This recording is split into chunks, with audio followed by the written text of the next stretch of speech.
Hello guys, good morning. कैसे हैं आप लोग? उम्मीद है कि अच्छे होंगे। A1GS यूट्यूब चैनल पर आप सभी का स्वागत है। आप लोगों को पता है कि भारतीय संविधान का अलग अलग टॉपिक को मैं लेके बराबर आपके समक्ष लेके आ रहा हूँ। डेली कंटिन्यू एक वीडियो डालता रहता हूँ, तो मुझे भी अच्छा लगता है और आप लोग भी देखते हैं, काफ़ी अच्छे व्यू आते हैं। लेकिन आप लोग से एक रिक्वेस्ट है कि ज़्यादा से ज़्यादा इस चैनल को फॉरवर्ड करिए, शेयर कीजिए, लाइक करिए, करवाइए और सब्सक्राइब कीजिए और करवाइए, बेल आइकन भी दबाइए और दबाइए। इसके लिए बहुत बहुत धन्यवाद आप लोगों का। लेकिन आज मैं लेके आया हूँ आप लोगों के बीच एक बहुत ही इम्पोर्टेंट चैप्टर का नाम है DPSP। क्या नाम है? DPSP, directive principle of state policy, यानी राज्य के नीति निर्देशक तत्व। क्या है DPSP? क्यों जरूरी था हमारे संविधान में? कहाँ से लाया गया था? क्या फंक्शन है इनके? कितने टाइप्स होते हैं इनके? कितने आर्टिकल से कितने आर्टिकल के बीच है ये? कितने पार्ट्स में रखा गया है? आज मैं इसके बारे में बयान करने जा रहा हूँ, बताने जा रहा हूँ बोर्ड में। आप लोग हमारे साथ बने रहिए, आज वाकई में मजा आ जाएगा। आपने कितनों बुक पढ़ा होगा, किसी से भी पढ़े होंगे, लेकिन आज मेरा वीडियो जरूर एक बार देखिएगा और आपको याद रहेगा लाइफ टाइम के लिए कि वाकई में किसी ने बताया था हमको आज जी। तो आज हमारे साथ बने रहिए और आप लोग देखिए मैं किस तरह से आपको बता रहा हूँ और आपको ध्यान से देखना है। देखिए भाई, पढ़ना क्या है? DPSP, D for directive, P for principle, S for state, P for policy, यानी राज्य के नीति निर्देशक तत्व। यानी इसी में छुपा हुआ है। किसका बात करता है ये? स्टेट का, यानी राज्य का नीति कैसी होनी चाहिए। डायरेक्ट देता है, मतलब डायरेक्शन दे रहा है, कैसा डायरेक्टिव होनी चाहिए इनका, क्या क्या है फंक्शन होनी चाहिए, राज्य क्या क्या लागू करेगा पब्लिक के लिए, जनता के लिए, क्या क्या हमारे आपके लिए वो देंगे सरकार, उनके बारे में ही जिक्र किया गया है DPSP में। तो DPSP अगर आपसे पूछता है कि ये पार्ट्स कितने में है, तो ध्यान से देखिए। D4 मतलब D1 2 3 4 4 है DPSP, तो 4 है, लेटर है, 4 पार्ट्स में है। कितने में है? 4 भाग में है। संविधान के पार्ट्स कितने में है? 4 में है। बहुत ही इंपॉर्टेंट है ये, बार बार पूछा जाता है एग्जाम में। किसी भी एग्जाम का पेपर उठा के देखिए, चाहे वो रेलवे से लेके UPSC तक का, इसके बीच जितने भी एग्जाम होते हैं, इसमें से 2 कम से कम क्वेश्चन होना जरूरी है। तो देखिए DPSP कितने पार्ट्स में है? तो 4 में है। याद हो गया, 4 लेटर है तो 4 में है। अब आर्टिकल कितना में है? तो 36 से लेके 51 तक है, यानी 36 से लेके 51 तक है। तो इसको हम किस तरह से आज आपको बताएंगे। एक कविता लिखा हूं मैंने, उस कविता के माध्यम से आपको मैं याद कराऊंगा।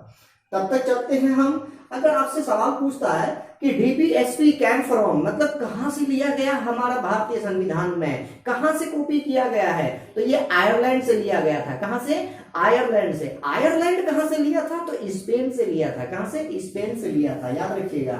इंडिया कहां से लिए हैं इनको? आयरलैंड से। आयरलैंड कहां से लिए हैं? स्पेन से। अब कहता है कि DPSP कितने टाइप के होते हैं? DPSP 3 टाइप्स होते हैं। कौन कौन होता है भाई? तो सोशल प्रिंसिपल, उसके बाद गांधीयन प्रिंसिपल, उसके बाद वेस्टर्न लिबरल प्रिंसिपल। तो देखते हैं हम एक एक करके, आपको डेफिनेशन बता रहा हूं, मैं खुलासा कर रहा हूं।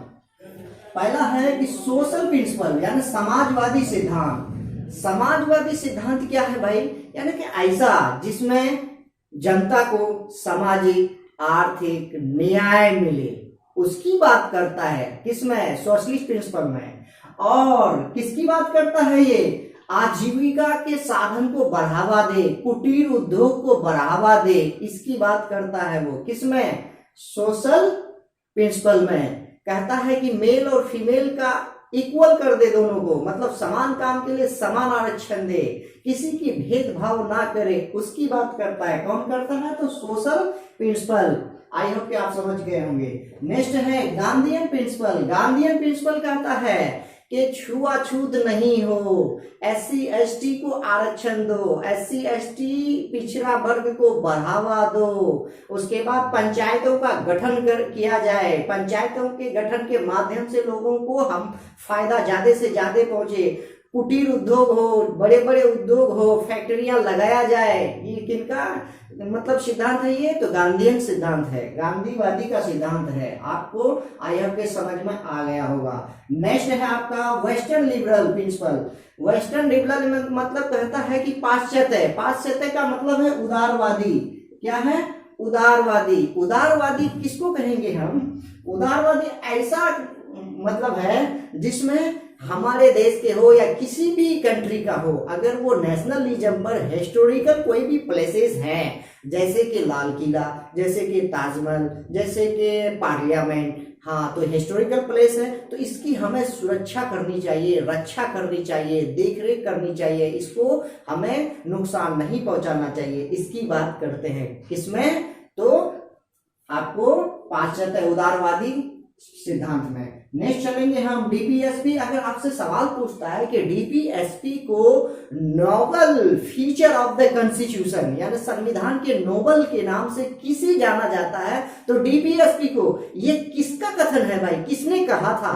बार बार एग्जाम में पूछता है ये, तो किसने कहे थे ये? तो ये डॉक्टर भीमराव अंबेडकर ने कहे थे। क्या कहे थे?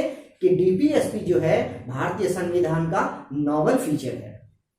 नेक्स्ट है आपका डीपीएसपी, बहुत इंपॉर्टेंट चीज है ये, कि डीपीएसपी जो है नॉन जस्टिसेबल है, नॉन जस्टिसेबल है। और आपको अगर पूछेगा कि फंडामेंटल क्या है भाई, तो फंडामेंटल जस्टिसेबल है।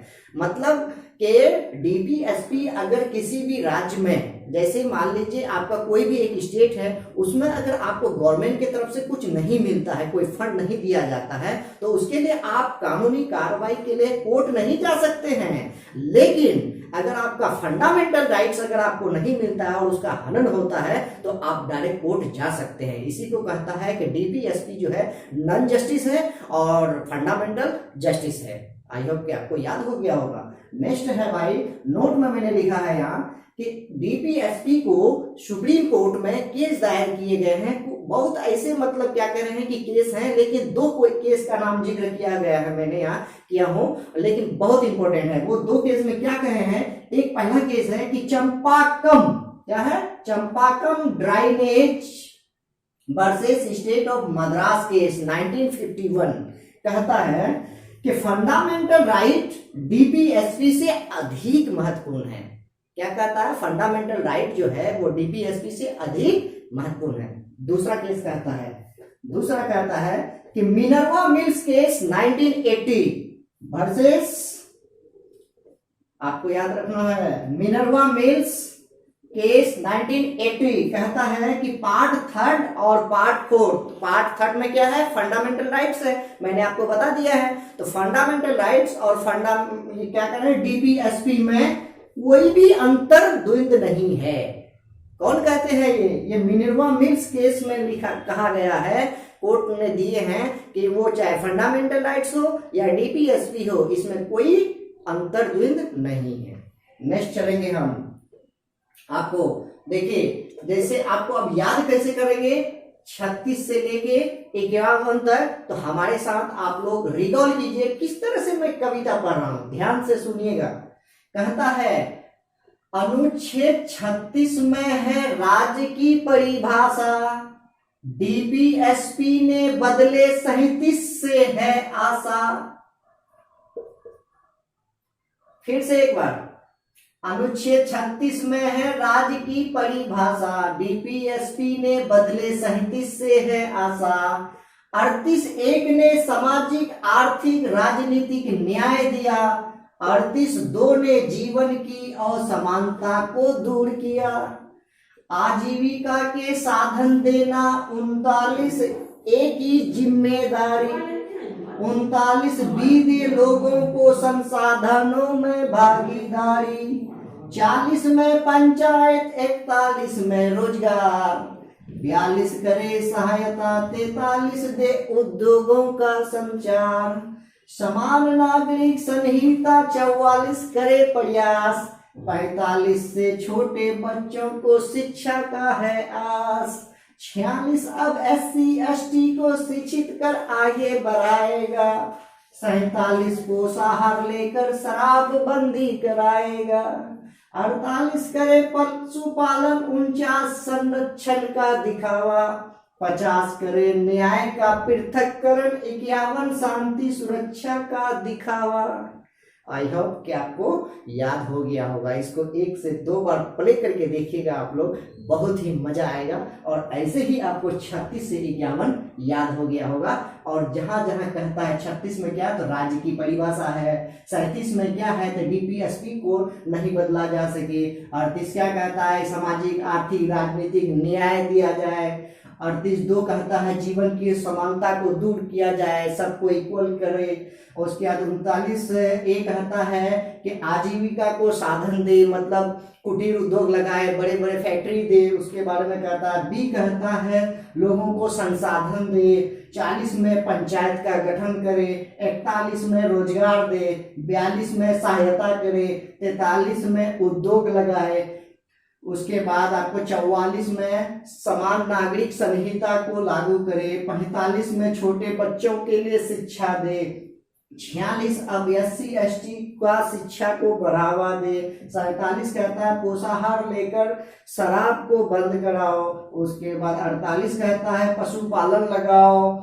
और 49 में उसका देखरेख करो। और 50 कहता है कि न्याय का पृथक्करण होना चाहिए। 51 कहता है सुरक्षा का दिखावा देना चाहिए। तो आई होप कि आपको बहुत अच्छे से समझ आ गया होगा। इसके लिए धन्यवाद, हमारे साथ बने रहिए। और जाते जाते फिर मैं एक बार कहना चाहूँगा कि A1GS यूट्यूब चैनल को एक बार जरूर सब्सक्राइब कर लीजिएगा प्लीज़।